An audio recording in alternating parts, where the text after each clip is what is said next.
Did Live Nation punish a concert venue by taking away a Billie Eilish show because they switched from Ticketmaster to a competitor?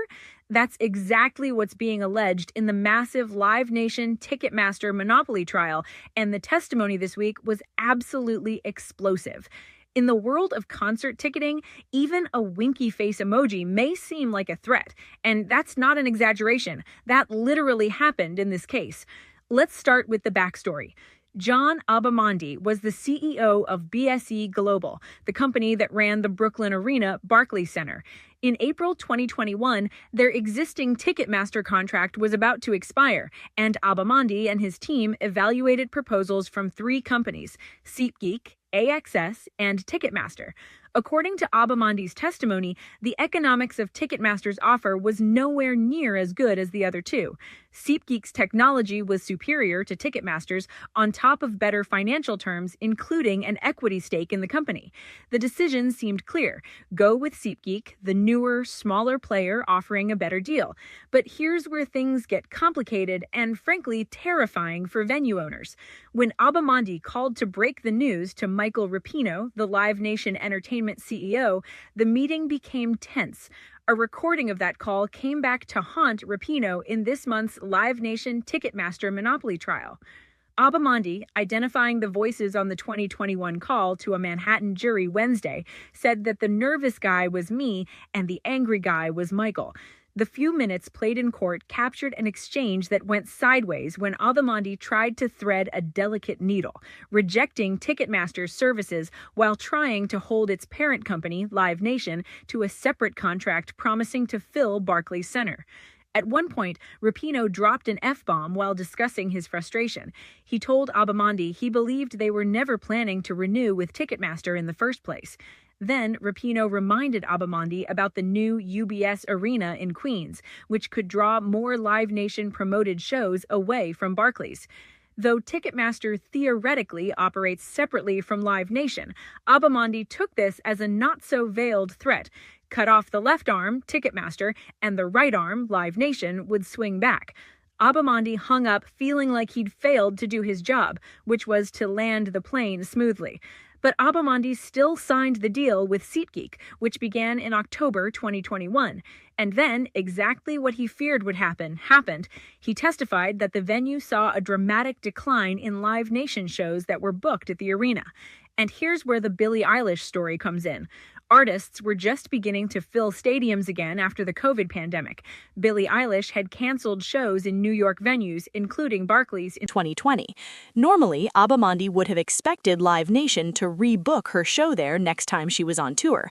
But when she began touring again in 2021, she booked at the new venue Rapino had warned about, the UBS Arena. When Barclays asked about it, they were told it was the artist's decision. Other promoters hadn't reduced their bookings at Barclays by nearly as much, just Live Nation. The implication is clear. Live Nation punished Barclays Center for switching to SeatGeek by moving a major artist like Billie Eilish to a competing venue. And the timing couldn't be more suspicious. It happened right after they ditched Ticketmaster. The story gets even worse. In 2022, mere months into the SeatGeek contract, Abamonde was fired. Less than a year later, Barclays announced it was going back to Ticketmaster. This wasn't the only venue that testified about similar threats. Mitch Helgerson, the chief revenue officer for the Minnesota Wild hockey team, said that when they considered switching their venue's ticketing platform from Ticketmaster, executives there threatened them with the loss of vital Live Nation-promoted concerts. The Wild's arena was engaged in tight competition for concerts with the Target Center across the river in Minneapolis. When the Wild mentioned they were considering a proposal from SeatGeek, a Ticketmaster executive told them that Live Nation could move all of their shows to the Target Center if they switched ticketing vendors. Helgerson testified, "We took it as a credible threat. Losing those shows would be almost catastrophic to our organization. The Wild found they would make $1 million more a year by switching to SeatGeek, but they stayed with Ticketmaster because they were terrified of losing Live Nation concerts."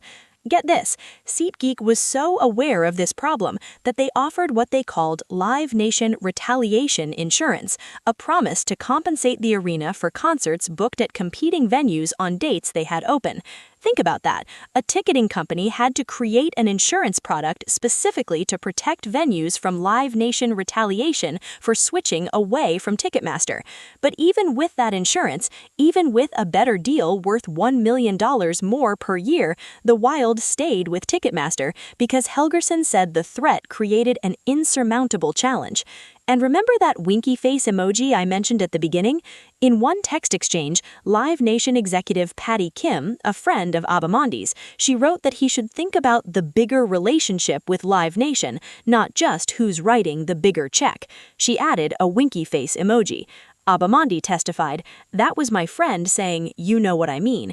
Even a friendly text message with an emoji felt like a threat because everyone in the industry understands the power Live Nation has." This is the behavior the Justice Department and 40 state and district attorneys general say is of a monopolist. Live Nation Ticketmaster denies the charges, and on cross-examination, they pointed out complicating factors. It was risky and a lot of work to switch ticketing platforms. There was a separate legal dispute about whether Barclays' contract had actually expired, and Abamondi admitted he wasn't fired specifically because of the SeatGeek deal. But the pattern is undeniable. Two different venues in two different markets both testified that Ticketmaster and Live Nation executives threatened them with the loss of concerts if they switched ticketing vendors. One venue switched anyway and immediately saw Live Nation concerts disappear, including a Billie Eilish show that would normally have been booked there. The other venue stayed with Ticketmaster despite a better offer because they were terrified of retaliation. The jury will have to decide whether these threats were really as menacing as the venues believe, one of many factors that will determine whether Live Nation Ticketmaster should face penalties, including the possibility of a breakup. But for concert fans who are tired of Ticketmaster fees and frustrated by the lack of competition in the ticketing industry, this testimony shows exactly why that competition doesn't exist. When the company that controls ticketing is owned by the same company that controls which concerts go to which venues are terrified to switch, even when they're offered a better deal. That's not a free market. That's a monopoly. As a single mom, your support means everything to me. Please subscribe for more updates and stories like this. Thank you.